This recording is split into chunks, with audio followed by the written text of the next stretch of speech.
কোরআনে কারীম বলছি ওয়া আইয়ুবা ইয নাদা রাব্বাহু ইন আন্নী মাসানিয়াদ-দুররু ওয়া আনতা আরহামুর রাহিমিন। স্মরণ করো সেই সময়ের কথা যখন আইয়ুব তার রবকে ডেকে বলেছিল, আমি অসুস্থ আর তুমি তো রহমান রহিম দয়াময়। ভাষাটা দেখেন কি সুন্দর। এর থেকে কি আল্লাহরে আর কিছু বলা লাগে? আল্লাহ পাকের কাছে তিনি বলতেছেন, আল্লাহ আমি তো অসুস্থ, আমি তো অসুখ করেছে আমার, আর তুমি তো দয়াময় রহমান রহিম। এক অন্ধ, ঈদের দিন কত অন্ধই তো আছে খয়রাত করার জন্য, ভিক্ষা করার জন্য, চতুর্দিকে ভিক্ষা করতেছে অন্ধরা।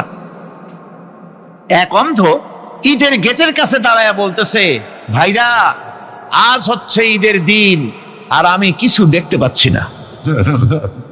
বেশি পয়সা পাইল, মানুষের দিন তার প্রতি আকৃষ্ট হয়ে গেছে। আরে কি কথা, আজ ঈদের দিন, সকলে আনন্দ করছে আর আমি কিছুই দেখতে পাচ্ছি না। সে কিন্তু কিছু চায় নাই। ভাষার ভিতরে, কথা বলার ভিতরে এ ধরনের টেকনিক আছে। হযরত আইয়ুব আলাইহিস সালাম বললেন না যে আল্লাহ আমারে মাফ করে দাও, কষ্টের মধ্যে আছি।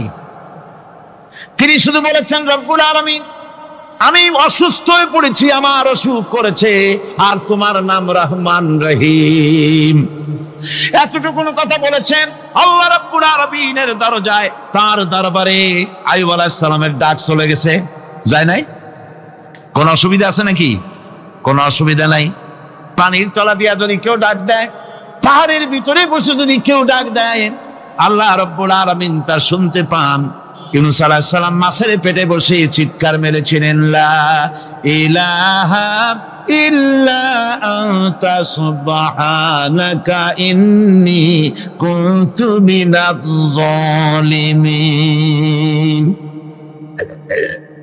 যিনি বলছিলেন, আয় আল্লাহ তাআলা আমি তোমার প্রশংসা করছি, তুমি ছাড়া উপাস্য নাই, মাবুদ নাই। আমি তোমার পবিত্রতা ঘোষণা করছি, আমি তো জালিমদের অন্তর্ভুক্ত হয়ে গেছি।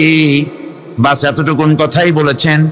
আল্লাহ পাক বলছেন, ইউনূসের ডাক তো কেউ শোনে নাই, পানির মধ্যে কেউ শোনে নাই, জমিনের কেউ শোনে নাই, মহাশূন্যের কেউ শোনে নাই, কিন্তু মাছের পেটের ভেতরে থেকে, গভীর অতল দরিয়ার তলদেশ থেকে মাছের পেটের ভিতরে বসে আমার ইউনূস যে ডাক দিল, ওই ডাক আমি আরশের মালিক আমি শুনতে পেয়েছি, আর সঙ্গে সঙ্গে জবাব দিয়েছি। ফাস্তাজাবনা লাহু ওয়া নাজ্জাইনাহু মিনাল গাম্মি ওয়া কাযালিকা নুজিল মুমিনিন। ডাকের সাড়া দিলাম, বিপদ দিয়া বাঁচায় দিলাম। শুধু ইউনূসের না, আল্লাহ পাক এ জায়গায় আবার ওয়াদা করলেন, দুনিয়ার যত মুমিন বান্দা আছে তারা যদি কখনো বিপদে পড়ে যায় আর আমারে যদি ডাকে, আমি এইরকম করে বিপদ থেকে বাঁচায়া দেব। আইয়ুব আলাইহিস সালাম যখন আল্লাহ রাব্বুল আলামিনের কাছে ফরিয়াদ করলেন, আল্লাহ পাক তখন বলছেন, কোরআনে কারীম বলছে, ফাস্তাজাবনা লাহু فكشفنا ما به من ضر وآتيناه أهله ومثلهم معهم رحمة من عندنا وذكرى للعابدين। আমি আইয়ুবের দোয়া কবুল করে নিলাম, শুধু তার পরিবার বর্গই দিলাম না, বরং আরো কিছু নিয়ামত আমি তাকে দান করে দিলাম। এবং তাই জন্য যেহেতু তারা ছিল আমার অনুগত বান্দা, আমার বাধ্যগত, আমি এই জন্য রহম করেছি, সমস্ত রোগ শোক আমি মাফ করে দিয়েছি। আমাদের সামান্য একটু জ্বর হয়, যদি 2-3 দিন জ্বর হয়েছে, জ্বর ছাড়ে না, বলে যে এত ভালো ভালো কাজ করি তারপর আমার এত জ্বর হওয়া লাগে, অমুকরা এত পাপ করে, তা তো কিছুই হয়নি। খালি আল্লাহ আমার চোখে দেখলো, আমার বউর অসুখ, আমার অলুমুড়ি ছাড়ি না। ভাইরা, আপনি ঠিক পান না যে কি গুনাহ আপনি করেন। কোরআনে কারীম বলছি, وما أصابكم من مصيبة فبما كسبت أيديكم ويعفو عن كثير। যত বিপদ তোমাদের উপর আছে সব দুই হাতের কামাই করা। আর আমি তো অনেকগুলো ক্ষমা করে দেই, তোমরা যত পাপ করো আকাম করো সবগুলির শাস্তি যদি দুনিয়ায় দিতাম শ্বাস করার সময় পেতে না। অসুখ হলেই অধৈর্য হয়ে যেও না, ধৈর্য ধরো। আল্লাহ পাক বলেন শুধু আইয়ুব নয়, ওয়া ইসমাঈল ওয়া ইদরিস ওয়া যাল কিফলি কুল্লুম মিনাস সাবিরিন। এইভাবে করে ইসমাঈল, ইদ্রিস, জুলকিফল সবাই ছিল ধৈর্যশীল। জোরে বলেন সুবহানাল্লাহ। ধৈর্যের চরম পরাকাষ্ঠা ছিলেন তিনি। কোরআনে কারীম নবীদের এই কথাগুলি আমাদের শোনাচ্ছেন। হযরত ইয়াকুব আলাইহিস সালাম কলিজার টুকরা সন্তান হযরত ইউসুফ আলাইহিস সালামের জন্য তার মনটা পাগল ছিল। এত সুন্দর করে আল্লাহ তারে বানাইছিলেন, এত তিনি ছিলেন সৌন্দর্যের পিরামিড, যারা দেখলে চোখ ফিরানো যায় না। এমন সুন্দর সুপুরুষ যারা দেখি সেই যুগের সুন্দরী যুবতী মেয়েরা রূপের মোহে পড়ে নিজেদের আঙ্গুলগুলি কেটে ফেলে দিয়েছিল। রূপের মোহে এমন অবশ হয়ে গেছে, আঙ্গুল কেটেছে, হাত কেটেছে, টের পায় নাই। আবার ভুল বুঝবেন না, দুনিয়ার সেরা সুন্দর পুরুষ ইউসুফ আলাইহিস সালাম, তা কিন্তু রাসূলের চাইতে বেশি নয়। হযরত উম্মুল মুমিনিন আয়েশা রাদিয়াল্লাহু তাআলা আনহা তিনি বলেছেন, যেই সব সুন্দরী রমণীরা ইউসুফ আলাইহিস সালামকে দেখে রূপের মোহে পড়ে নিজেদের আঙ্গুলগুলো কেটে ফেলেছিল, ওরা যদি আমার হাবিবকে দেখতো, ওরা যদি আল্লাহ রাসূলকে দেখতো, তাহলে হাত কাটতে কাটতে কোন ফাঁকে দিয়ে কলিজা কেটে ফেলে দিত, ওরা টের পেত না। আবার বন্ধুগণ, হযরত আইয়ুব আলাইহিস সালাম সন্তানের মায়া, অন্যান্য ভাইরা হিংসায় পড়ে গেল, তারা নিয়ে তাকে কুয়ায় ফেলে দিল। সেখান থেকে তারা একটা ছাগল বা কোনো পশু জবাহ করে তার রক্ত মাখাইয়া জামা এনে হাজির করে দিল হযরত ইয়াকুব আলাইহিস সালামের সামনে, যে তারে নিয়ে খেলা করতে গিয়েছিলাম, আমরা খেলায় লিপ্ত ছিলাম, বাগে খাইয়া ফেলাইছে। এগুলি কি গপ্প? এগুলি কি কোরআন? আল্লাহ পাক শোনাচ্ছেন, বিশ্ববাসীকে শোনাইছেন। সূরা ইউসুফের চাইতে এত সুন্দর উপাখ্যান গোটা পৃথিবীতে আর নাই। সুবহানাল্লাহ। অনেকে ইউসুফ জুলাইখার কেসা খুব মজা করে পড়ে, ফুর্তি করে, প্রেমের গল্প পড়ে। এটা কোনো প্রেমের গল্প নয়। ইউসুফ আলাইহিস সালাম, জুলাইখা ইউসুফ আলাইহিস সালামের জন্য কাঁদতে কাঁদতে চোখ কানা হয়ে গেছে। এরপর ইউসুফ আলাইহিস সালাম জুলাইখারে পাওয়ার জন্য পাগল হয়ে গেছে। নাউজুবিল্লাহ, এটা হয়নি কখনো। তিনি আল্লাহর পয়গম্বর। আর আল্লাহ কেমনে তারে বাঁচিয়েছেন?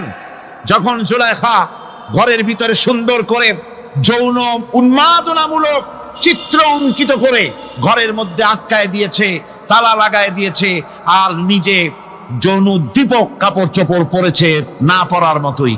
সে যুগের সুন্দরী মেয়ে জুলাইখা,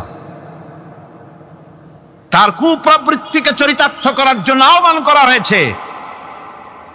হযরত ইউসুফ আলাইহিস সালাম লক্ষ্য করে দেখলেন এমন জায়গা, এখান থেকে পালাবার তো পথ নাই, দরজা বন্ধ করে দিয়েছে। তিনি শুধু তখন কেবলমাত্র আল্লাহ রব্বুল আলামিনকে ভয় করলেন। আল্লাহকে ভয় করে আল্লাহর নাম নিয়ে যখন তালাবদ্ধ দরজার দিকে দৌড় দিয়েছেন, আল্লাহ রব্বুল আলামিন আপন কুদরতে তালাগুলি খুলে দরজা তার জন্য উন্মুক্ত করে দিলেন। ইউসুফ আলাইহিস সালামকে ফালাই দিয়ে এভাবে করে কাপড় এনে দিল তার সামনে, রক্তমাখা কাপড় পেয়ে হযরত ইয়াকুব আলাইহিস সালাম সন্তানদের মুখে কাহিনী শুনে তিনি কি বললেন? কোরআনে কারীম তা কোট করেছে। তিনি চিক দিলেন না, ফাল দিলেন না, ফিট হয়ে পড়লেন না। তিনি বললেন, কলিজার টুকরা সন্তান, তার মরার খবর শুনেছেন? তিনি বললেন কি? فصبر جميل والله المستعان على ما تصفون। আমি উত্তম সবর অবলম্বন করব। তোমরা যে কাহিনী রচনা করেছো এর বেলায় আমি আল্লাহর কাছে সাহায্য চাই, আমি উত্তম সবর অবলম্বন করব। আমার ভাইয়েরা, 11 ভাই মনে করেছিল ইউসুফ আলাইহিস সালামকে মরণ কুয়ায় ফেলায় দিছি। তারা তো ঠিক পায় নাই এটা মরণ কুয়া না, এটা হচ্ছে একটা সুড়ঙ্গ, যাকে ইংরেজিতে বলে টানেল। এটা এমন একটা সুড়ঙ্গ, ওরা মনে করেছে মরণ কুয়া, কিন্তু আল্লাহ রাব্বুল আলামিন এই কুয়াতে এমন বানালেন, ওরা একদিকে ফেলায় দিল মরণ কুয়ায়, এই কুয়ার আর এক মুখ দিয়া আল্লাহ রাব্বুল আলামিন ইউসুফ আলাইহিস সালামকে নিয়ে মিশরের সিংহাসনে বসায়া দিলেন।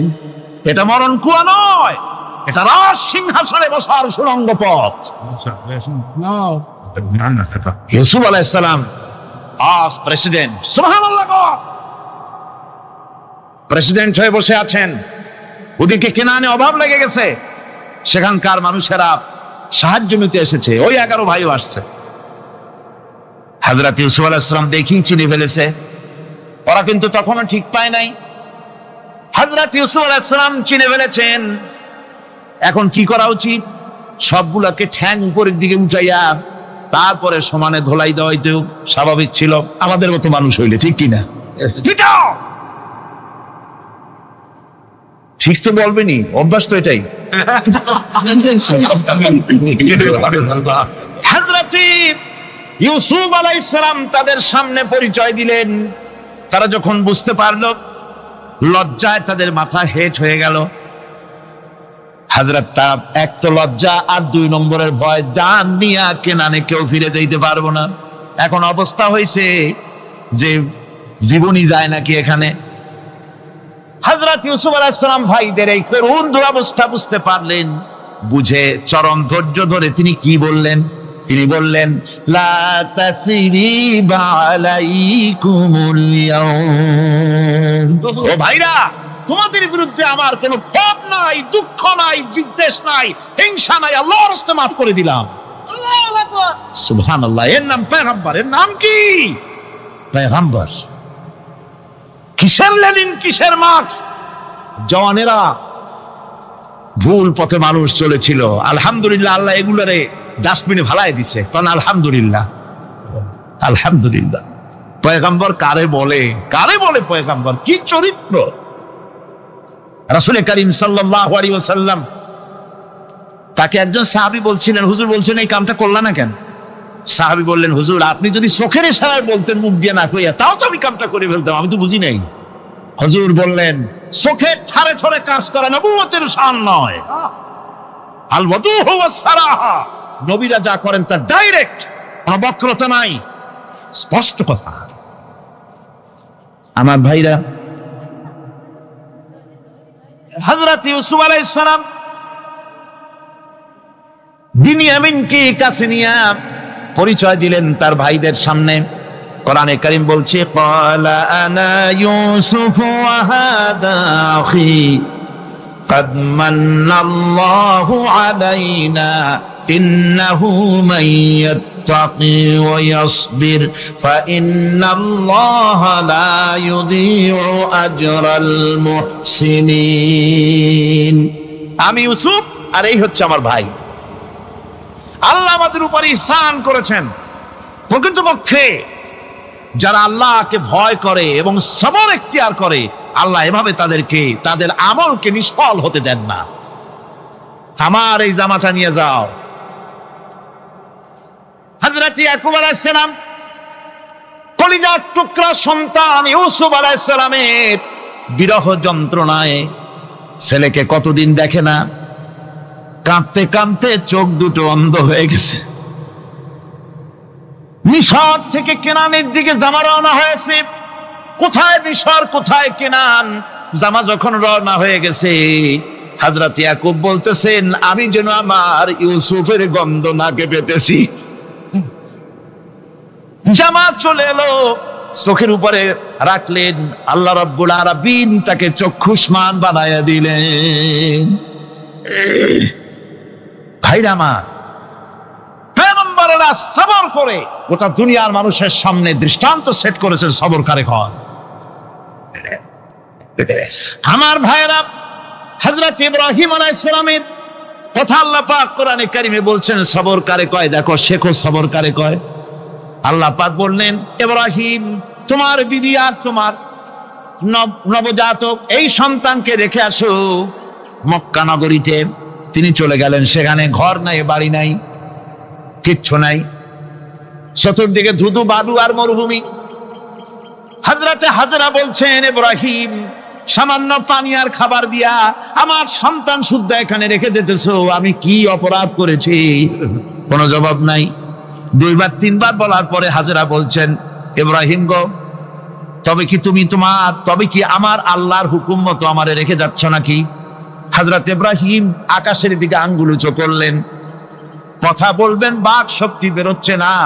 80 বছর বয়সের সময় একটা বাচ্চা আল্লাহ তারে দিচ্ছেন, আর এমন বাচ্চা পয়গম্বরের ছেলে, কি সুন্দর চেহারা, মরুভূমির উপরে ফালাই দিয়ে রওনা হয়ে যাচ্ছেন, মুখ দিয়া কথা সরছে না, আকাশের দিকে দেখালেন। হযরত হাজরা বুঝতে পারলেন। হযরত হাজরা বলেন, ইব্রাহিম কোনো চিন্তা নাই, নিশ্চিন্ত মনে বাড়ি ফিরে যাও। আমি আমার আল্লাহর উপরে এতটা ভরসা করি, আল্লাহর হুকুমে যদি আমার এখানে রেখে যেয়ে থাকো, আল্লাহ পাক আমাকে আর আমার কলিজার টুকরা ইসমাইলকে পানিতে আর খাবারে মারবেন না, অবশ্যই তিনি ব্যবস্থা করবেন। ব্যবস্থা হয়ে গেল। হযরত ইসমাইল বড় হয়ে গেলেন। আল্লাহ পাক অর্ডার করলেন, জবাহ করো ছেলেকে। হযরত ইব্রাহিম আলাইহিস সালাম যখন জবাহের প্রস্তাব করলেন, হযরত ইসমাইল তা আপত্তি করতেন, বাবাজি আমার মায়ের আর আমাকে বাচ্চা অবস্থায় ফেলে গেলেন, খাবার দেন নাই, পরার দেন নাই, বছরের পর বছর আমাদের এখানে কাটলো, দেখতেও আসেন নাই, আজ আসছেন জবাহ দিতে। এটা কেমন কথা? কি ধরনের বাপ আপনি? এরকম বলছে নাকি? এরকম বলছে। হযরত ইব্রাহিম আলাইহিস সালাম প্রস্তাবটা কিভাবে পারলেন? আল্লাহ পাক কোরআনে কারিমে দৃষ্টান্ত রেখে দিয়েছেন। আল্লাহ পাক বলছেন, হযরত ইব্রাহিম ছেলেকে বললেন, ইয়া বুনাইয়া, হে আমার কলিজার টুকরা লাডলা, হে আমার কলিজার টুকরা সন্তান, ইন্নী আরা ফিল মানাম আন্নী আযবাহুক, আমি স্বপ্নে দেখছি আমি যেন তোমাকে জবাহ করতেছি। ফানজুর মাযা তারা, তোমার রায় কি বলো? আমি তো স্বপ্নে দেখছি যে আমি তোমার জবাহ করতেছি, এখন তোমার রায় কি, তোমার মত কি? হযরত ইসমাঈল আলাইহিস সালাম শুনিয়া দিলেন দৌড়, নাকি? না, হযরত ইসমাঈল আলাইহিস সালাম ধৈর্যের প্রতীক। তিনি কি কথা বললেন? তার মুখের কথা কোরআন শরীফে আল্লাহ পাক উঠায় দিলেন।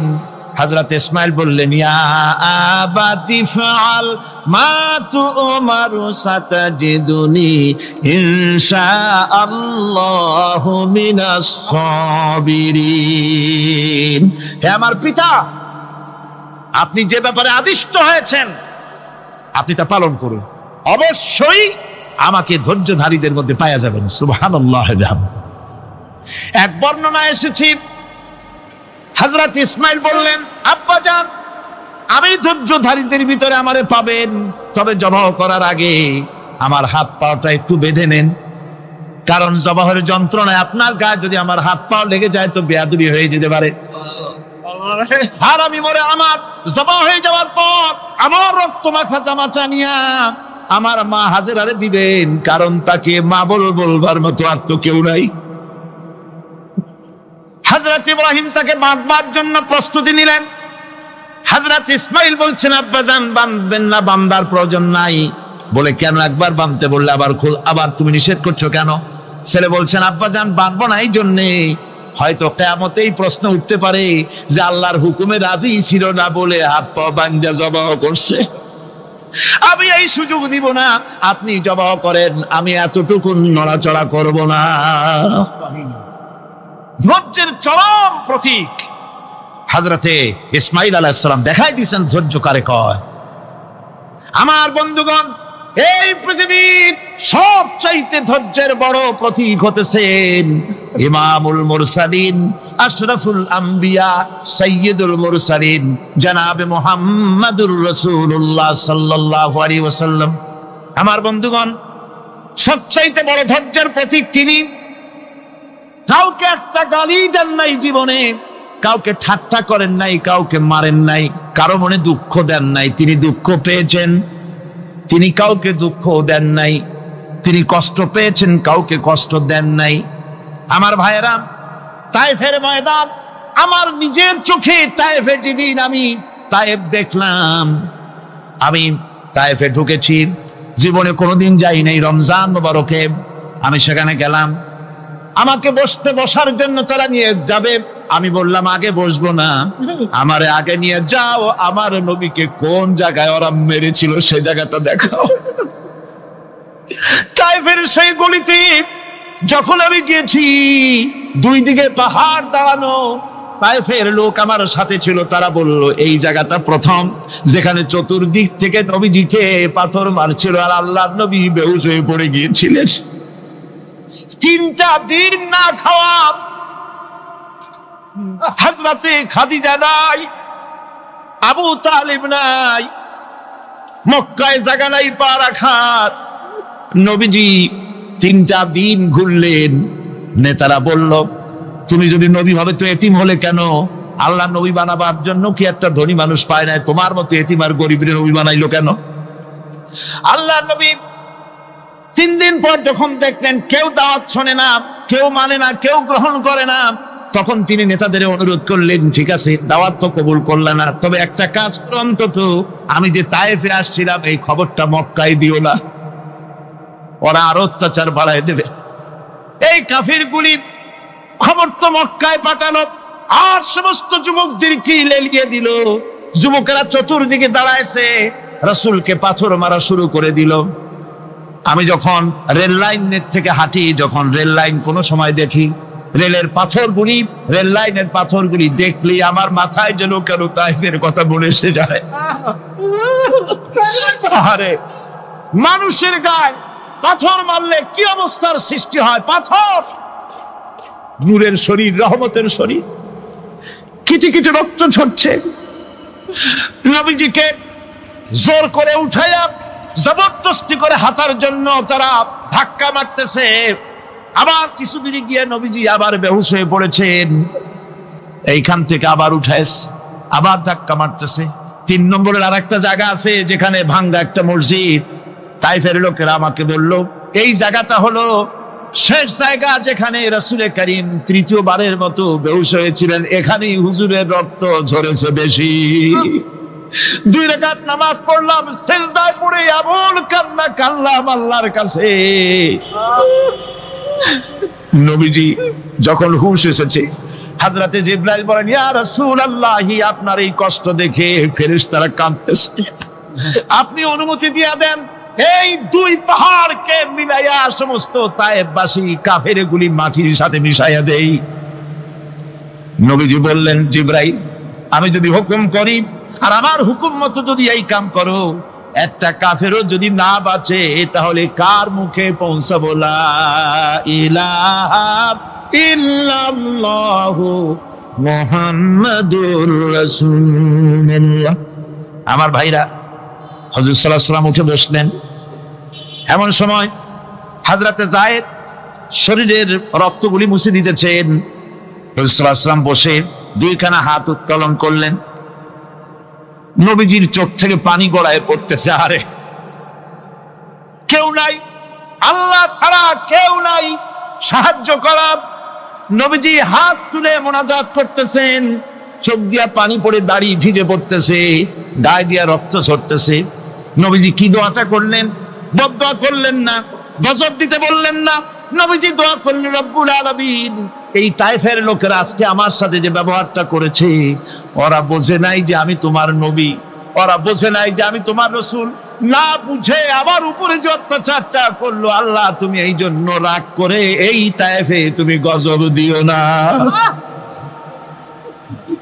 আল্লাহ পাক পরবর্তী সময় হুজুরকে স্মরণ করাই দিলেন, ওয়া মা আরসালনাকা ইল্লা রাহমাতাল লিল আলামিন। ও নবী, আপনি হচ্ছেন আমার সমস্ত সৃষ্টি জগতের জন্য, আপনি আমার রহমত, আমার গোটা বিশ্বের জন্য আপনার, আমার সৃষ্টি জগতের জন্য আপনি আমার করুণা। একটা লোক রাসূলের এই কষ্ট দেখে বাগান থেকে এক গ্লাস আঙ্গুরের শরবত এনে হাজির করেছে। এত কষ্টের পর 3 দিনের না খাওয়া আঙ্গুরের একটা শরবত পাইয়া হুজুর খুব খুশি হলেন। শরবত গ্লাস পান করে হুজুর বলছেন, তোমার নাম না আত্তাস? তিনি বলছেন, হ্যাঁ হুজুর, আমার নাম আত্তাস। তোমার বাড়ি না ইউনূস আলাইহিস সালামের গ্রামে? বলে, হ্যাঁ, আমার বাড়ি সেই গ্রামে। তা আপনি কি করে জানলেন আমার নাম আত্তাস আর আমার বাড়ি ইউনূস আলাইহিস সালামের গ্রামে? আপনি জানলেন কি করে? হুজুর বললেন, আমি নবী, হযরত ইউনূস নবী, একজন নবীর খবর আর একজন নবীর কাছে থাকে। রাসূল করিম সাল্লাল্লাহু আলাইহি ওয়াসাল্লাম সবর ইখতিয়ার করেছিলেন, ধৈর্য অবলম্বন করেছিলেন, আর আল্লাহ পাক তাকে নির্দেশ করেছেন, সবর করো। ওয়াত্তাবি' মা ইউহা ইলাইকা ওয়াসবির হাত্তা ইয়াহকুমাল্লাহ। তুমি কেবল সেই জিনিসের অনুসরণ করো যা আমি তোমার প্রতি অবতীর্ণ করেছি। আমি আপনার উপরে যেটা অবতীর্ণ করেছি ওটার অনুসরণ করুন, আর সবর ইখতিয়ার করুন যতক্ষণ না আল্লাহর পক্ষ থেকে চূড়ান্ত ফয়সালা না আসে। ধৈর্য ধরুন, ধৈর্য ধরুন। আমার ভাইরা, কাফেরদের নির্যাতনের মোকাবেলায় আল্লাহ পাক তার হাবিবকে সান্ত্বনা দিয়েছেন।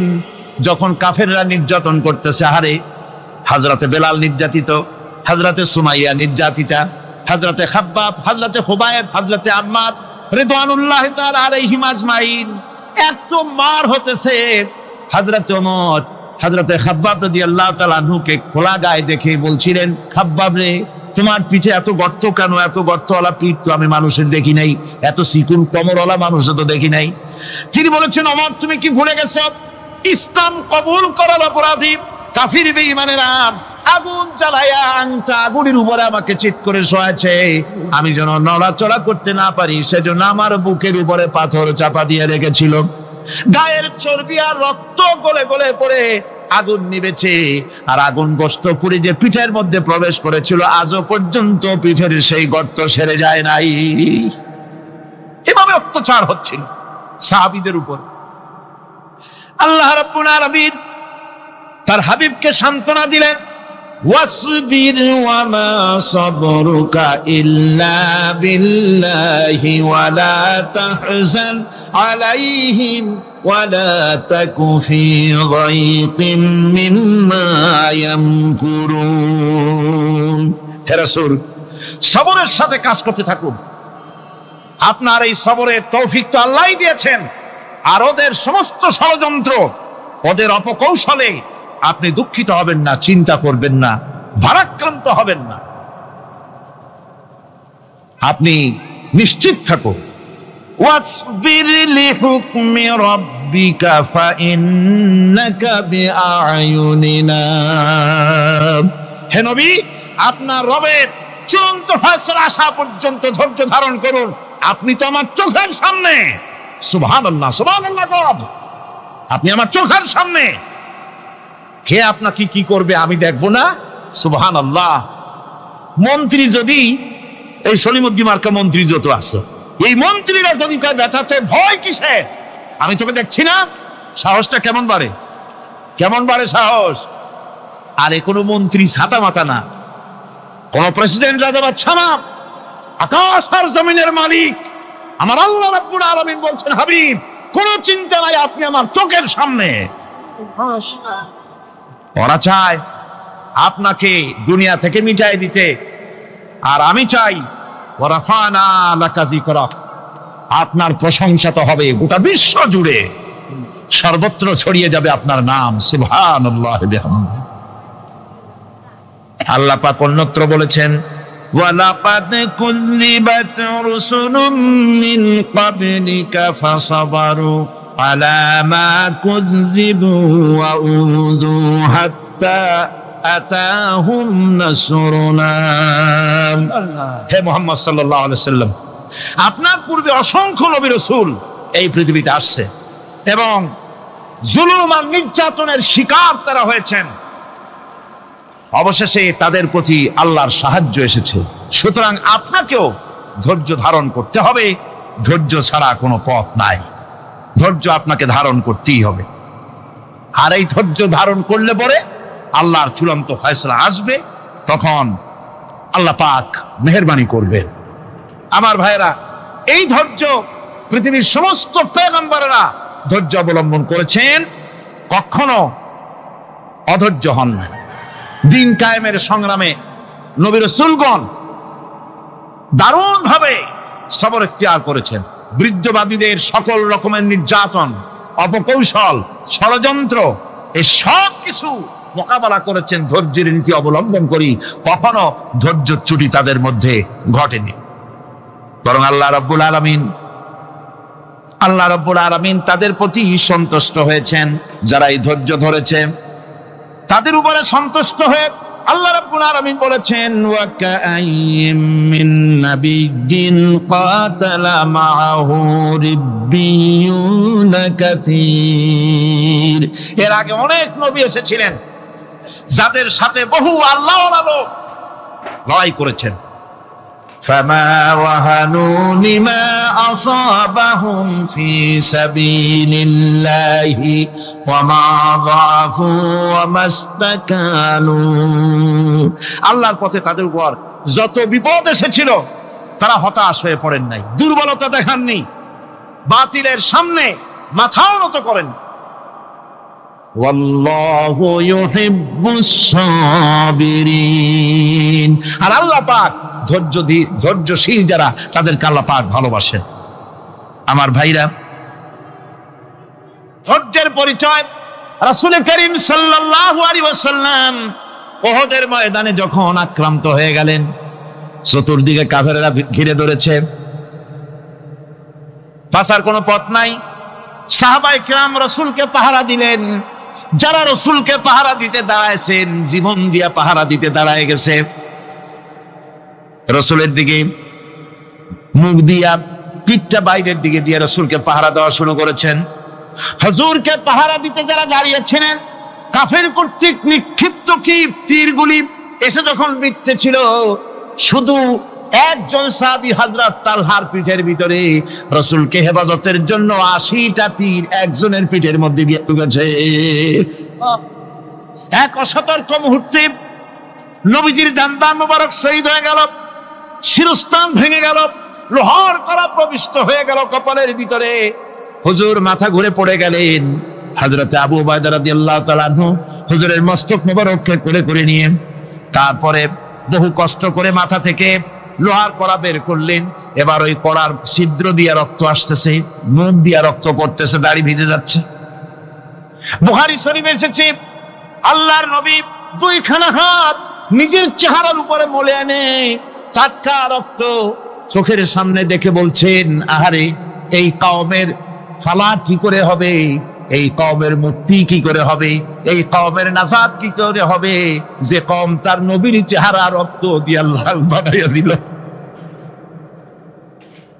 নবীজি বললেন, আল্লাহুম্মা গফিরলি কওমি ফাইন্নাহুম লা ইয়ালামুন। আয় আল্লাহ পাক, আমার এই কওম বুঝতে পারে না, ওদেরকে মাফ করে দাও। খবর ছড়িয়ে গেল নবীজি শহীদ হয়ে গিয়েছেন। খবর ছড়িয়ে গেল চতুর্দিকে, মদিনায় খবর ছড়িয়ে গেল। মানুষ পাগলের মতো দৌড়ানো শুরু করে দিল। এক মেয়ে লোক দৌড়াচ্ছে উহুদের দিকে। কয়েকজন সাহাবীর সঙ্গে দেখা, তারা জিজ্ঞেস করলেন, দৌড়াও কেন মহিলা, যাও কই? কয় উহুদের দিকে যেতেছি। কয় যায় তো কোনো লাভ নাই, যেহেতু তোমার যে স্বামী এসেছিলেন জিহাদের ময়দানে, তিনি তো শহীদ হয়ে গেছেন। মহিলা বলতেছে, কে শহীদ হয়েছে শুনতে চাই না, আগে বলো নবীজি কেমন আছে। আবার কিছুক্ষণ পর আর কয়েকজনের সঙ্গে দেখা, তারা বলছে, মেয়ে লোক দৌড়াও কই? যাচ্ছি উহুদের দিকে। তারা বলছেন যে কোনো লাভ নাই, তোমার যে দুইটা কলিজার টুকরা সন্তান উহুদে এসেছিল, দুটোই শহীদ হয়ে গেছে। মা বলতেছে, ও সাহাবী, কে শহীদ হয়েছে শুনতে চাই না, তাড়াতাড়ি করে বলো আল্লাহর নবী মুহাম্মদ রাসূলুল্লাহ সাল্লাল্লাহু আলাইহি ওয়াসাল্লাম কেমন আছেন। দৌড়াতে দৌড়াতে উহুদের মাঠে সাহাবায়ে কিরাম পরিবেষ্টিত আল্লাহর নবীর কাছে গিয়ে হুজুরের জীবিত চেহারা মোবারকের দিকে তাকায়া মেয়ে লোকটি কাঁদতেছে আর বলতেছে, ইয়া রাসূলুল্লাহ, আমার স্বামী মরা শোক, আমার কলিজার টুকরা দুইটা সন্তান মরা শোক আমার কলিজা থেকে মুছে গেছে, আপনি বেঁচে আছেন তামাম মুসলমানদের এর চাইতে বড় সান্ত্বনা আর নাই। ভাইরা আমার, রাসূল করিম সাল্লাল্লাহু আলাইহি ওয়াসাল্লাম এভাবে করে ধৈর্যের পরিচয় দিয়েছেন। গালাগালি দেন নাই, রাগ করেন নাই, বদদোয়া করেন নাই। সুবহানাল্লাহ কোন, সুবহানাল্লাহ। ভাইরা আমার, এই সবর এমন মহান বৈশিষ্ট্য, এর মধ্যে রয়েছে জিহাদের ময়দানে যদি লোক কম হয় আর যদি তাদের মধ্যে সবর থাকে, বেশি সংখ্যক লোকের উপরে আল্লাহ পাক সবরকারীদেরকে বিজয়ী করে দিবেন। কোরআনে কারীমে রব্বুল আলামিন বলেন, কাম মিন ফিয়াতিন কালিলাতিন গালাবাত ফিআতান কাসীরাতাম বিইذনিল্লাহ আল্লাহু মা'আস সাবিরিন। এমন ঘটনার বহু নজির আছে যে কম সংখ্যক লোকেদের উপরে আল্লাহ পাক, বেশি সংখ্যক লোকেদের উপর আল্লাহ পাক কম সংখ্যক লোকদেরকে জয়ী করে দিয়েছেন। আল্লাহু মা'আস সাবিরিন, আর আল্লাহ আছে ধৈর্যশালীদের সাথে। আল্লাহ আছে কাদের সাথে?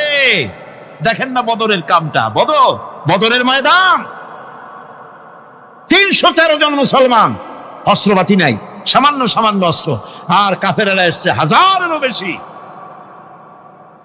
আমার বন্ধুগণ, ধৈর্যে কত বড় কাম দিল, ধৈর্য ধারণ করেছেন তারা, আল্লাহর উপরে ভরসা করেছেন। আল্লাহ রাব্বুল আলামিন অস্ত্রের কাজ কি দিয়া করায় দিলেন।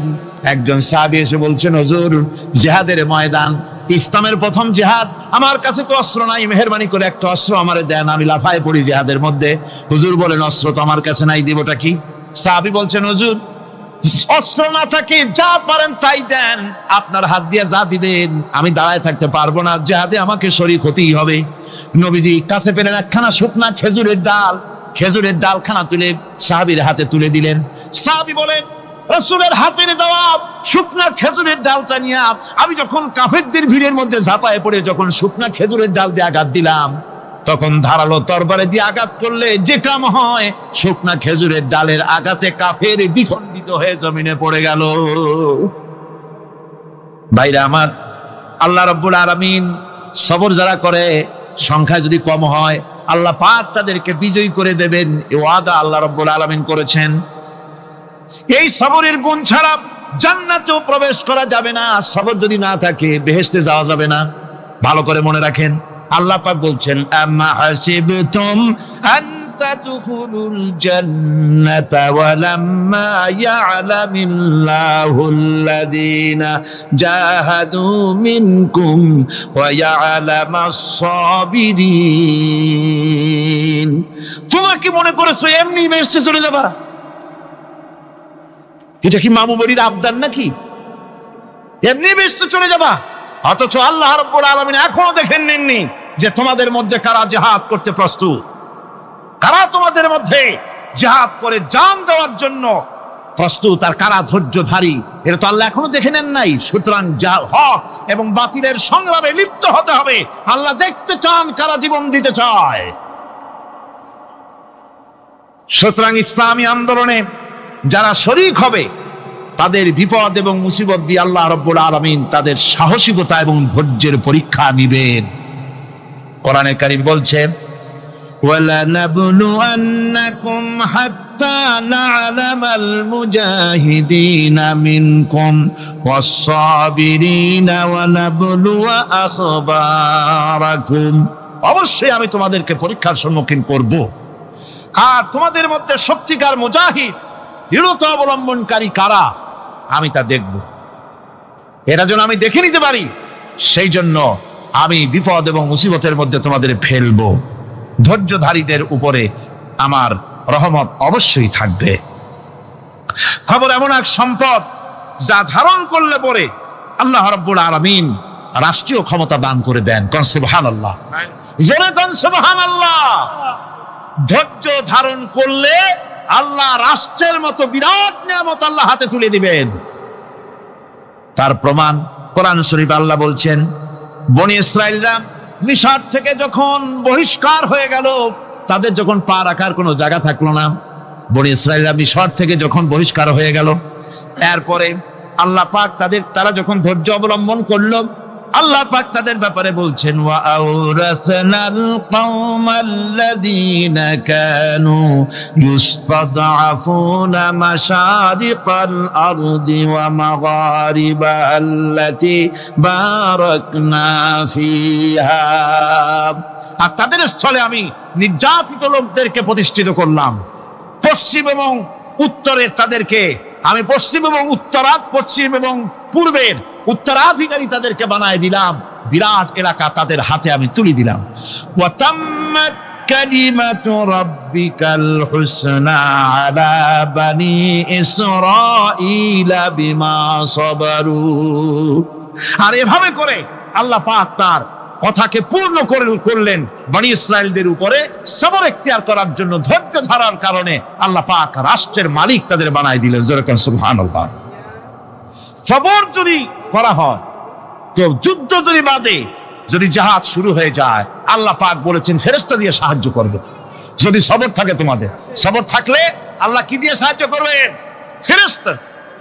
কোরআনে কারীম বলছি, বালা ইন তাসবিরু ওয়া তাত্তাকু ওয়া ইয়াতুকুম মিন ফাওরিহিম হাদা ইউমদিদুকুম রাব্বুকুম বিখামসাতি আলাফিন মিনাল মালাইকাতি মুসাউমিন। হ্যাঁ, তোমরা যদি ধৈর্য অবলম্বন করো আর আল্লাহকে ভয় করে চলো, তাহলে এক্ষুনি আল্লাহ রাব্বুল আলামিন তোমাদের জন্য কাতারে কাতারে শৃঙ্খলাবদ্ধ 10,000 ফেরেশতা দিয়ে তোমাদেরকে সাহায্য করবেন। সুবহানাল্লাহ। তোমাদেরকে ফেরেশতা দিয়ে সাহায্য করা হবে। তোমরা যদি সবর এখতিয়ার করো, তাহলে সংখ্যা যদি কম হও, বেশি সংখ্যার উপরে জয়ী করে দেব। ইয়াকুম মিনকুম 20 সাবিরুনা ইয়াগলিবু মিয়াতাইন।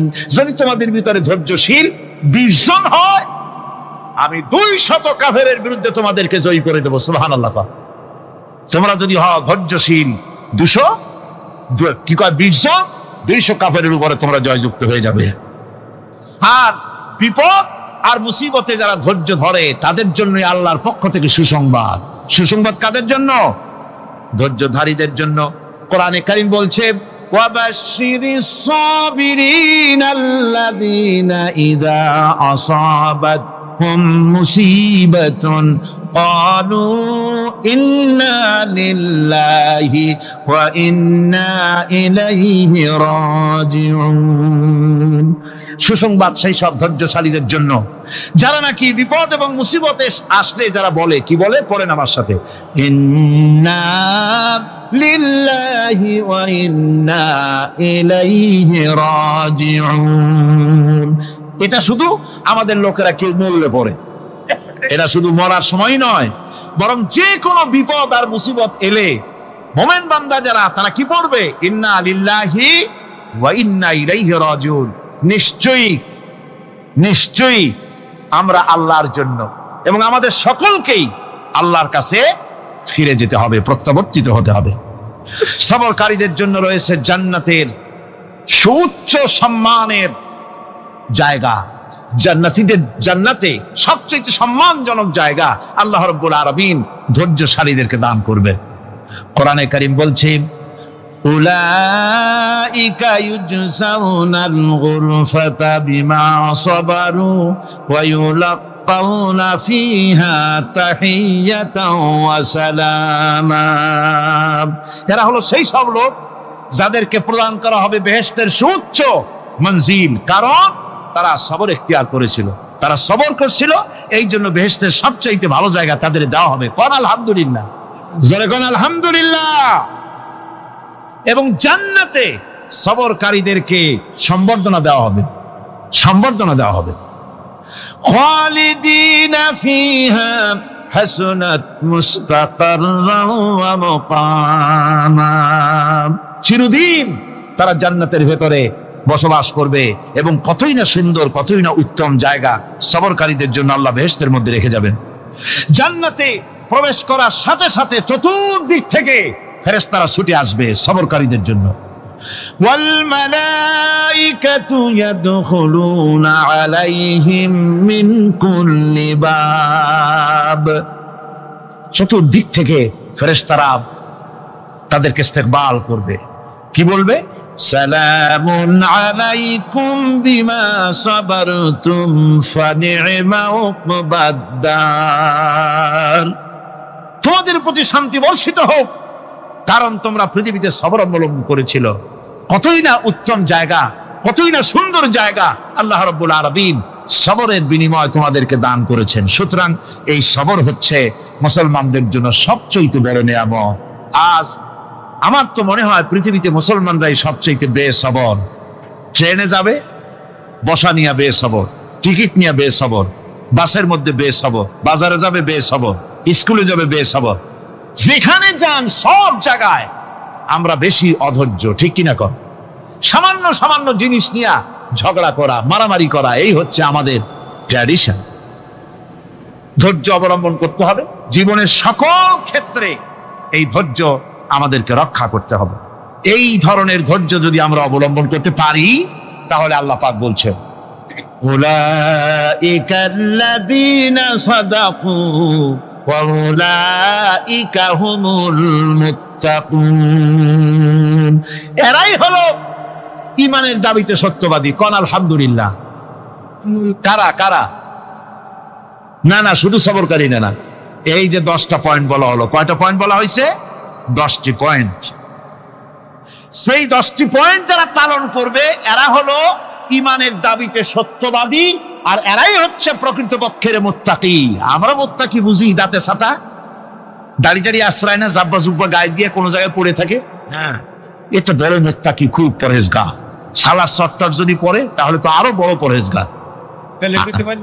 জি, আর যদি কাপড় চোপড় মোটেও না থাকে তাহলে তো খাজা বাবা হয়ে গেল। জি, নাউযুবিল্লাহ মিন যালিক। আর আল্লাহ বলছে মুত্তাকি কারে কয়? শোনো, এরে কয় মুত্তাকি যাদের মধ্যে এই 10টা গুণ আছে। এই 10টি সত্য যদি সম্পাদন করতে পারি, যদি আমল করতে পারি, জীবন ধন্য হয়ে যাবে। সেই 10টি কথা আমি আবার আপনাদের স্মরণ পটে তুলে দিতে চাই, প্যাকেট করে পকেটে উঠাই দিতে চাই, যেন বাড়ি নিয়ে যেতে পারেন। 1 নম্বর হচ্ছে 10টি পয়েন্টের 1 নম্বর আল্লাহর প্রতি ঈমান। 1 নম্বরে আল্লাহর প্রতি ঈমান, 2 নম্বরে পরকালের প্রতি ঈমান, 3 নম্বরে ফেরেশতাদের উপর ঈমান, 4র্থ নম্বরে কিতাবের প্রতি ঈমান, 5ম নম্বরে নবীদের প্রতি ঈমান, 6ষ্ঠ নম্বরে সহায় সম্বলহীন নিকটবর্তী আত্মীয়, ইতিম, মিসকিন, প্রবাসী, মুসাফির, সাহায্য প্রার্থী, এদেরকে মুক্ত করার জন্য এদেরকে সাহায্য প্রদান করা, 7 নম্বরে নামাজ প্রতিষ্ঠা করা, 8 নম্বরে যাকাত আদায় করা, 9 নম্বরে ওয়াদা পালন করা, 10 নম্বরে সবর এখতিয়ার করা। কয়টা হলো? এই 10টি কাজ যদি আমরা পালন করতে পারি, বিপদে মুসিবতে ধৈর্য ধারণ করতে পারি, যত মুসিবত আসুক, আসলে এগুলি কিছু না। মুসিবত আল্লাহ টেস্ট করবেন, মুসিবত দিয়া আল্লাহ টেস্ট করেন। দেখা যায় যে ওদের শক্তি খুব বেশি, চোখে আপনি দেখতে পারেন, কিন্তু আল্লাহ বলছেন ইন্না কায়দাশ শায়তানে কানা দাঈফা। বাতিলরা হলো শয়তান। বাতিলরা কি? আর ওদের চক্রান্ত আসলেই দুর্বল। এদের চক্রান্ত আসলে কি? দুর্বল। কাজেই এগুলিকে ভয় করা যাবে না। বিপদে মুসিবতে ধৈর্য ধারণ করে যদি অগ্রসর হওয়া যায়, তো আল্লাহ রাব্বুল আলামিন এই 10টি পয়েন্ট যদি আমল করা যায়, দুনিয়াও শান্তি পাবো, আখিরাতেও শান্তি পাবো। যত মুসিবত আসুক, বিপদ আসুক, ধৈর্যের সাথে মোকাবেলা করতে হবে। ধৈর্যের অর্থ কি? আমি আগেই বলেছি, ধৈর্যের অর্থ হচ্ছে অবিচলতা, দৃঢ়তা, বরদাস্ত করা, সহিষ্ণুতা, ধীরতা, স্থিরতা। ধৈর্যের অর্থ এটা নয় একজন একটা থাপ্পড় মারলো আর আপনি বলবেন যে বাবা ব্যথা পাইছো নাকি, তাহলে আরো একখান থাপ্পড় দিয়া দাঁত আমার সবগুলো ভালায় না। এর নাম ধৈর্য নয়। ধৈর্য হচ্ছে পরিস্থিতির মোকাবেলা করতে হবে সাহসিকতার সাথে, এর নাম হচ্ছে ধৈর্য। ওই যে আমি একটা দৃষ্টান্ত দিয়ে থাকি। এক সাপ একবার মুরিদ হয়েছিল এক পীর সাহেবের কাছে। পীর বলছিলেন যে না, আমি তো এইসব সাপ টাপ মুরিদ বানাই না। কয় না হুজুর, আমারে বানান। তারপরে মুরিদ বানায় কিছু অজিফাতারে শিখাই দিল, আর বললো খবরদার কাউকে দংশন করবা না। ঠিক আছে, সে যায়া জিজ্ঞাসা শুরু করে দিয়েছে। এর মধ্যে জমিনে রাখাল আসছে, ধান কাটছে, ধানগুলো নিবি কি করে, দড়ি দড়ি পাচ্ছে না। তো কি করা যায়, বানবে কি দিয়া? সন্ধ্যার পরে অন্ধকারে দেখে যে দড়ি একটা পড়ে আছে। ও যে কি দড়ি তা তো ওরা বোঝে না। ওইটারে নিয়ে ধান রে ফেসাইয়া লেজ দিয়ার মাথা দিয়ে এরকম করে বাসেটা দিয়ে বাঁধছে। সাপ তখন বলতেছে, হায় হায় রে, কেবল যে মুরিদ হইছি, তা না হলে তুই ঠিক পাইছি যে আমি কি ধরনের দড়ি। এরপরে নিয়ে বাড়ি নিয়ে ভালাই দেশে খুলে সাপটার ঘাড় গেছে মস্কিয়া। বহুত কষ্ট করে হুজুরের বাড়ি গিয়ে হাজির। কয় যে হুজুর কি একখান জিকের শিখাইলেন, আমার তো ঘাটটার মস্কে শেষ। আশ্চর্য কথা, কত মানুষ মুরিদ হইলো, কত কিছু মুরিদ হইলো, কারো তো জিকের করলে ঘাড় মস্কে যাবে কেন? এটা কেমন কথা? কয় হুজুর ঘটনাই। আরে বেটা ঘটনা এইটা, তুই কি করছিলি? কয় যে আপনি যে নিষেধ করছেন দংশন করতে, আমি তো দংশন করতে পারিনি। আরে বেটা, দংশন করতে নিষেধ করছিলাম, ফোস করতে তো নিষেধ করি নাই। তোরে যখন দড়ি মনে পেরে হাত দিছিল, ফোস করে উঠতি, ওই রাখা লাভ দিয়া বন আর পার হইয়া দিল্লি চলে যেত। কাজী ধৈর্যের মানে শীত হয়ে পড়ে না। ধৈর্য মানে অবিচলতা, দৃঢ়তা নিয়ে শক্তি সঞ্চয় করে আল্লাহর উপরে ভরসা করে বাতিলের বিরুদ্ধে ঝাঁপিয়ে পড়তে হবে, বাতিল উৎখাত হতে বাধ্য হবে। অনাটনে, বিপদে মুসিবতে আর হক আর বাতিলের সংঘর্ষ চলাকালীন ধৈর্য ধারণ করা, এটা হলো সবচাইতে একটা বড় কোয়ালিটি। এর লোকেরা আজকে আমার সাথে যে ব্যবহারটা করেছে, ওরা বোঝে নাই যে আমি তোমার নবী, ওরা বোঝে নাই যে আমি তোমার রাসূল। না বুঝে আমার উপরে যে অত্যাচারটা করলো, আল্লাহ তুমি এই জন্য রাগ করে এই তায়েফে তুমি গজব দিও না। আল্লাহ পাক পরবর্তী সময় হুজুরকে স্মরণ করাই দিলেন, ওয়া মা আরসালনাকা ইল্লা রাহমাতাল লিল আলামিন। ও নবী, আপনি হচ্ছেন আমার সমস্ত সৃষ্টি জগতের জন্য, আপনি আমার রহমত, আমার গোটা বিশ্বের জন্য আপনার, আমার সৃষ্টি জগতের জন্য আপনি আমার করুণা। একটা লোক রাসূলের এই কষ্ট দেখে বাগান থেকে এক গ্লাস আঙ্গুরের শরবত এনে হাজির করেছে। এত কষ্টের পর 3 দিনের না খাওয়া আঙ্গুরের একটা শরবত পাইয়া হুজুর খুব খুশি হলেন। শরবত গ্লাস পান করে হুজুর বলছেন, তোমার নাম না আত্তাস? তিনি বলছেন, হ্যাঁ হুজুর, আমার নাম আত্তাস। তোমার বাড়ি না ইউনূস আলাইহিস সালামের গ্রামে? বলে, হ্যাঁ আমার বাড়ি সেই গ্রামে। তা আপনি কি করে জানলেন আমার নাম আত্তাস আর আমার বাড়ি ইউনূস আলাইহিস সালামের গ্রামে? আপনি জানলেন কি করে? হুজুর বললেন, আমি নবী, হযরত ইউনূস নবী, একজন নবীর খবর আর একজন নবীর কাছে থাকে। রাসূল করিম সাল্লাল্লাহু আলাইহি ওয়াসাল্লাম সবর ইখতিয়ার করেছিলেন, ধৈর্য অবলম্বন করেছিলেন, আর আল্লাহ পাক তাকে নির্দেশ করেছেন সবর করো। ওয়াত্তাবি' মা ইউহা ইলাইকা ওয়াসবির হাত্তা ইয়াহকুম আল্লাহ। তুমি কেবল সেই জিনিসের অনুসরণ করো যা আমি তোমার প্রতি অবতীর্ণ করেছি। আমি আপনার উপরে যেটা অবতীর্ণ করেছি ওটা অনুসরণ করুন, আর সবর ইখতিয়ার করুন যতক্ষণ না আল্লাহর পক্ষ থেকে চূড়ান্ত ফয়সালা না আসে। ধৈর্য ধরুন, ধৈর্য ধরুন। আমার ভাইরা, কাফেরদের নির্যাতনের মোকাবেলায় আল্লাহ পাক তার হাবিবকে সান্ত্বনা দিয়েছেন। যখন কাফেররা নির্যাতন করতেছে, হারে হযরতে বেলাল নির্যাতিত, হযরতে সুমাইয়া নির্যাতিতা, হযরতে খাব্বাব, হযরতে খুবাইব, হযরতে আম্মার রিদওয়ানুল্লাহি তাআলা আলাইহিম আজমাইন, এত মার হতেছে। হযরতে ওমর হযরতে খাব্বাব রাদিয়াল্লাহু তাআলা আনহুকে খোলা গায়ে দেখে বলছিলেন, খাব্বাব রে, তোমার পিঠে এত গর্ত কেন? এত গর্তওয়ালা পিঠ তো আমি মানুষের দেখি নাই, এত চিকুন কোমরওয়ালা মানুষও তো দেখি নাই। তিনি বলেছেন, ওমর তুমি কি ভুলে গেছো? ইসলাম কবুল করার অপরাধী কাফির বেঈমানেরা আগুন জ্বালায়া আংটা আগুনের উপরে আমাকে চিৎ করে শোয়াছে। আমি যেন নড়াচড়া করতে না পারি সেজন্য আমার বুকের উপরে পাথর চাপা দিয়ে রেখেছিল। গায়ের চর্বি আর রক্ত গলে গলে পড়ে আগুন নিবেছে, আর আগুন গোশত পুড়ে যে পিঠের মধ্যে প্রবেশ করেছিল আজও পর্যন্ত পিঠের সেই গর্ত সেরে যায় নাই। এভাবে অত্যাচার হচ্ছিল সাহাবীদের উপর। আল্লাহ রাব্বুল আলামিন তার হাবিবকে সান্ত্বনা দিলেন, ওয়াসবির ওয়া মা সাবরুকা ইল্লা বিল্লাহি ওয়া লা তাহজান আলাইহিম ওয়া লা তাকু ফি যায়কিম মিম্মা ইয়ামকুরুন। হে রাসূল, সবরের সাথে কাজ করতে থাকুন। আপনার এই সবরের তৌফিক তো আল্লাহই দিয়েছেন, আর ওদের সমস্ত ষড়যন্ত্র, ওদের অপকৌশলে আপনি দুঃখিত হবেন না, চিন্তা করবেন না, ভারাক্রান্ত হবেন না, আপনি নিশ্চিত থাকুন। ওয়াসবির লিহুকমি রাব্বিকা ফাইন্নাকা বিআয়ুনিনা। হে নবী, আপনার রবের চূড়ান্ত ফয়সালা আসা পর্যন্ত ধৈর্য ধারণ করুন। আপনি তো আমার চোখের সামনে। সুবহানাল্লাহ, সুবহানাল্লাহ। আপনি আমার চোখের সামনে, কে আপনাকে কি করবে আমি দেখবো না? সুবহানাল্লাহ। মন্ত্রী যদি, এই সলিমুদ্দিন মার্কা মন্ত্রী যত আছে, এই মন্ত্রীরা যদি ব্যথাতে ভয় কিসে? আমি তোকে দেখছি না? সাহসটা কেমন বাড়ে, কেমন বাড়ে সাহস। আরে কোনো মন্ত্রী ছাতা মাতা না, কোন প্রেসিডেন্ট রাজা বাদশা না, আকাশ আর জমিনের মালিক আমার আল্লাহ রাব্বুল আলামিন বলছেন, হাবিব কোন চিন্তা নাই, আপনি আমার চোখের সামনে।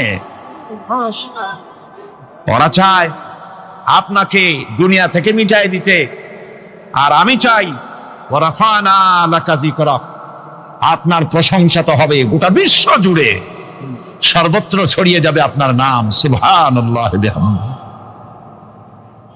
আল্লাহ পাক অন্যত্র বলেছেন, ওয়ালাকাদ কুযযিবাত রুসুলুম মিন ক্বাবলিকা ফাসাবারু আলা মা কুযযিবু ওয়া উযু হাত্তা আতাহুম নাসরুনা। হে মুহাম্মদ সাল্লাল্লাহু আলাইহি ওয়াসাল্লাম, আপনার পূর্বে অসংখ্য নবী রাসূল এই পৃথিবীতে আসছে এবং জুলুম আর নির্যাতনের শিকার তারা হয়েছেন। অবশেষে তাদের প্রতি আল্লাহর সাহায্য এসেছে। সুতরাং আপনাকেও ধৈর্য ধারণ করতে হবে, ধৈর্য ছাড়া কোনো পথ নাই, ধৈর্য আপনাকে ধারণ করতেই হবে।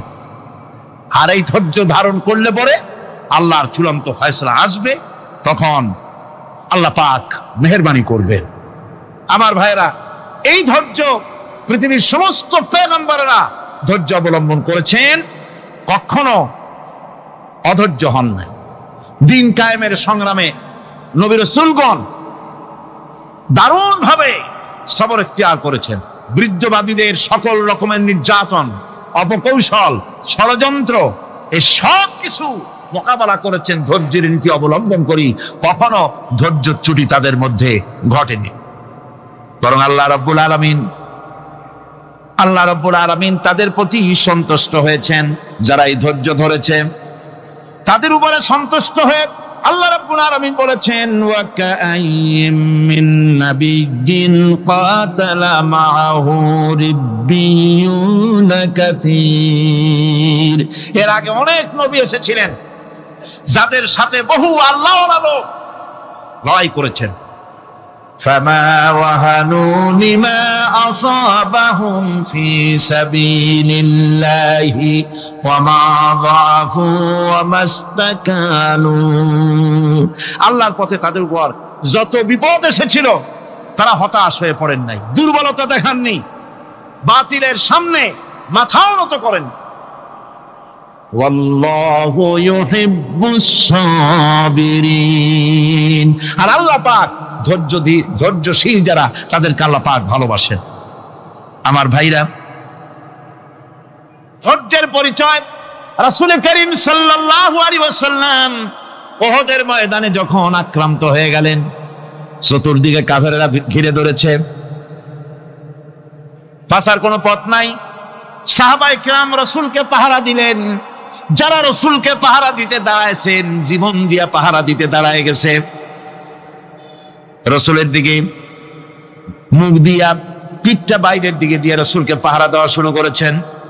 হুজুরকে পাহারা দিতে যারা দাঁড়িয়েছিলেন, কাফের কর্তৃক নিক্ষিপ্ত কি তীরগুলি এসে যখন বিঁধতে ছিল, শুধু একজন সাহাবী হযরত তালহার পিঠের ভিতরে রাসূলকে হেফাজতের জন্য 80টা তীর একজনের পিঠের মধ্যে দিয়ে ঢুকেছে। এক অসতর্ক মুহূর্তে নবীজির দান্দান মুবারক শহীদ হয়ে গেল, শিরস্থান ভেঙে গেল, লোহার কড়া প্রবিষ্ট হয়ে গেল কপালের ভিতরে। হুজুর মাথা ঘুরে পড়ে গেলেন। হযরত আবু উবাইদা রাদিয়াল্লাহু তাআলা আনহু হুজুরের মস্তক মুবারককে কোলে করে নিয়ে তারপরে বহু কষ্ট করে মাথা থেকে লোহার কড়া বের করলেন। এবার ওই কড়ার ছিদ্র দিয়ে রক্ত আসতেছে, মুখ দিয়ে রক্ত পড়তেছে, দাড়ি ভিজে যাচ্ছে।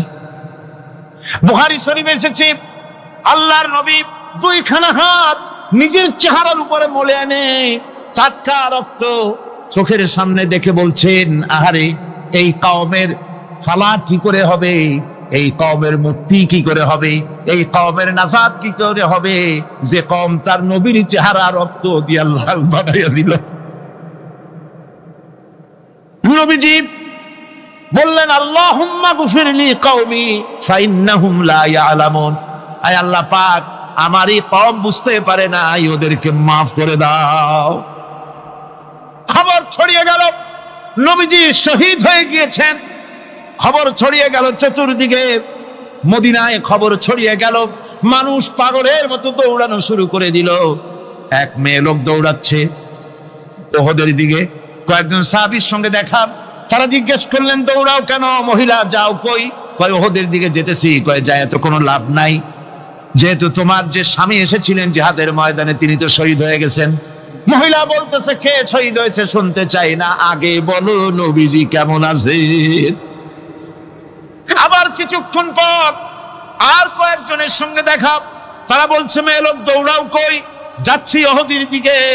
তারা বলছেন যে কোনো লাভ নাই, তোমার যে দুইটা কলিজার টুকরা সন্তান ওহদে এসেছিল দুটোই শহীদ হয়ে গেছে। মা বলতেছে, ও সাহাবী কে শহীদ হয়েছে শুনতে চাই না, তাড়াতাড়ি করে বলো আল্লাহর নবী মুহাম্মদুর রাসূলুল্লাহ সাল্লাল্লাহু আলাইহি ওয়াসাল্লাম কেমন আছেন।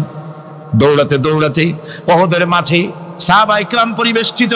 আল্লাহর নবীর কাছে গিয়ে হুজুরের জীবিত চেহারা মুবারকের দিকে তাকায়া মেয়ে লোকটি কাঁদতেছে আর বলতেছে, ইয়া রাসূলুল্লাহ, আমার স্বামী মরা শোক, আমার কলিজার টুকরা দুইটা সন্তান মরা শোক আমার কলিজা থেকে মুছে গেছে, আপনি বেঁচে আছেন, তামাম মুসলমানদের চাইতে বড় সান্ত্বনার রায়। ভাইরা আমার, রাসূল করিম সাল্লাল্লাহু আলাইহি ওয়াসাল্লাম এভাবে করে ধৈর্যের পরিচয় দিয়েছেন। গালাগালি দেন নাই, রাগ করেন নাই, বদদোয়া করেন নাই। সুবহানাল্লাহ কোন সুবহানাল্লাহ। ভাইরা আমার, এই সবর এমন মহান বৈশিষ্ট্য এর মধ্যে রয়েছে, জিহাদের ময়দানে যদি লোক কম হয় আর যদি তাদের মধ্যে সবর থাকে, বেশি সংখ্যক লোকের উপরে আল্লাহ পাক সবরকারীদেরকে বিজয়ী করে দিবেন। কোরআনে কারীমে রব্বুল আলামিন বলেন, কাম মিন ফিয়াতিন কালিলাতিন গালাবাত ফিআতান কাসীরাতাম বিইذনিল্লাহ আল্লাহু মা'আস সাবিরিন। এমন ঘটনার বহু নজির আছে যে কম সংখ্যক লোকেদের উপরে আল্লাহ পাক, বেশি সংখ্যক লোকেদের উপর আল্লাহ পাক কম সংখ্যক লোকদেরকে জয়ী করে দিয়েছেন। আল্লাহু মা'আস সাবিরিন, আর আল্লাহ আছে ধৈর্যশালীদের সাথে। আল্লাহ আছে কাদের সাথে? দেখেন না বদরের কামটা, বদরের ময়দান, 313 জন মুসলমান, অস্ত্রপাতি নাই, সামান্য অস্ত্র।